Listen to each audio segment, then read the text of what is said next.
മമ്പൂര് എന്നും ഇത് പറയും, എന്നും പറയും, രണ്ട് വാക്കേ പറയാവുള്ളൂ. എങ്ങനെയാണ് ഈ രണ്ട് വാക്കിൽ ഒതുക്കുക എന്നുള്ളതാണ്. ഞാനിപ്പോൾ മലപ്പുറത്ത് വന്നിട്ട് 53 വർഷമായി.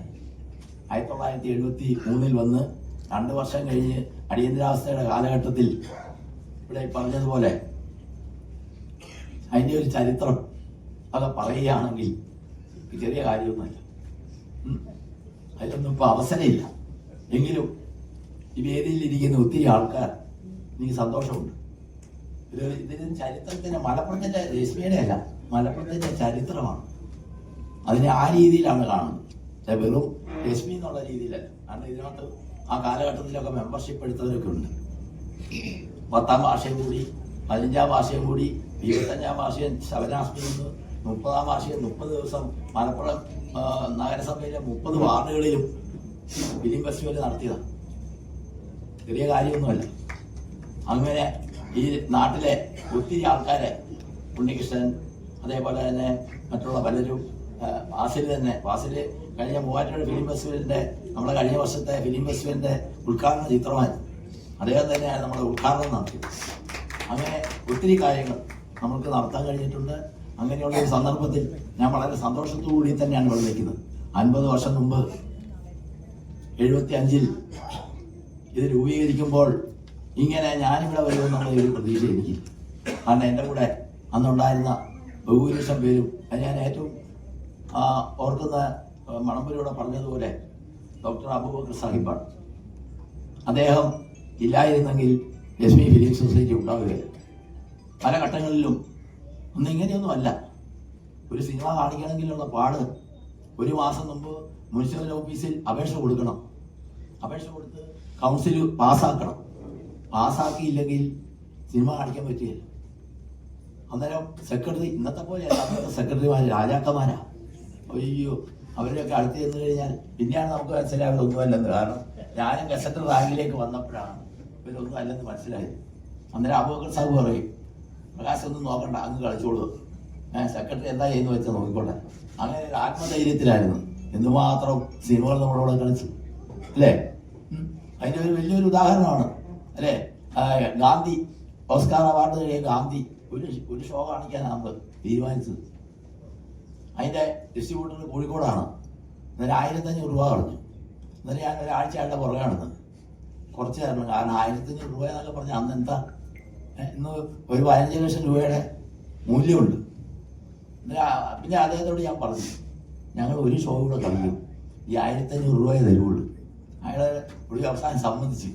എന്ത് സംഭവിച്ചു? നമ്മൾ അനൗൺസ് ചെയ്ത് കഴിഞ്ഞപ്പോൾ ഇവിടെ പെരുമാൾ തിയേറ്ററിലായിരുന്നു. മലപ്പുറം ജില്ലയിലുള്ള സകല ജനവും ഈ ഗാന്ധി ചിത്രം കാണാൻ വന്നിരിക്കുക. ഒരു ഷോ നടത്തി, 2 ഷോ നടത്തി, പിന്നെ 8 ഷോയായി. 8 ഷോയായി കഴിഞ്ഞിട്ട് ആൾക്കാർ ക്യൂ നിൽക്കുക. പക്ഷേ നമ്മൾ പറഞ്ഞു, ഇനി ഇതിൽ കൂടുതൽ നടത്തിയാൽ മുനിസിപ്പാലിറ്റി ചിലപ്പോൾ നമ്മുടെ കഴുത്തിന് പിടിക്കും, അതുകൊണ്ട് ഇനി കളിക്കുന്നില്ല എന്ന് പറഞ്ഞ് അങ്ങനെയുള്ള ഒത്തിരി സാഹസങ്ങൾ നടത്തി ഇന്നത്തെ ഈ നിലയിലേക്ക് എത്തിയെങ്കിൽ 2009 ഞാനിവിടുന്ന് പോകുമ്പോൾ ഇതിൻ്റെ സാരഥി സ്ഥാനം മണമ്പൂരിൽ ഏൽപ്പിച്ച് എനിക്കൊരു വിശ്വാസം ഉണ്ടായിരുന്നു. മണമ്പൂരുണ്ടെങ്കിൽ ഇത് ആജീവനാന്തം മുന്നോട്ടേക്ക് പോകും. അത് അദ്ദേഹം കൃത്യമായിട്ട് ചെയ്തിട്ടുണ്ട്. ഈ സന്ദർഭത്തിൽ അദ്ദേഹത്തെ ഈ അനുമോദിക്കാൻ ഞാൻ ഈ സമയം ഉപയോഗിക്കുകയാണ്. പിന്നെ ഒത്തിരി ആൾക്കാരുണ്ട് ഇവിടെ, പഴയകാല മെമ്പേഴ്സ് ഒത്തിരി പേരുണ്ട്. ഇനി ഈ കൂടുതൽ കാര്യങ്ങൾക്ക് 2 വാക്കെന്നാണ് പറഞ്ഞത്. ഇനി ഞാൻ പറയാൻ പോയാ ഒത്തിരി കാര്യങ്ങൾ പറയണം. ഈ വേദിയിൽ തന്നെ ഇരിക്കുന്ന ഒത്തിരി പേരുണ്ട്. അവരുടെ എല്ലാ നിസ്വാർത്ഥമായ സേവനങ്ങൾ നമുക്ക് ലഭിച്ചിട്ടുണ്ട്. ഇനിയും അത് എൻ്റെ ഒരു കാഴ്ചപ്പാട്, എൻ്റെ ഒരു സങ്കല്പം ഇതല്ലായിരുന്നു. ഇതിനേക്കാളും വിപുലമായ രീതിയിൽ മലപ്പുറം രശ്മിയുടെ 50ാം വാർഷികം നടത്തുന്നതാണ്. ഈ നാട്ടിലെ നേരത്തെ പറഞ്ഞ പോലെ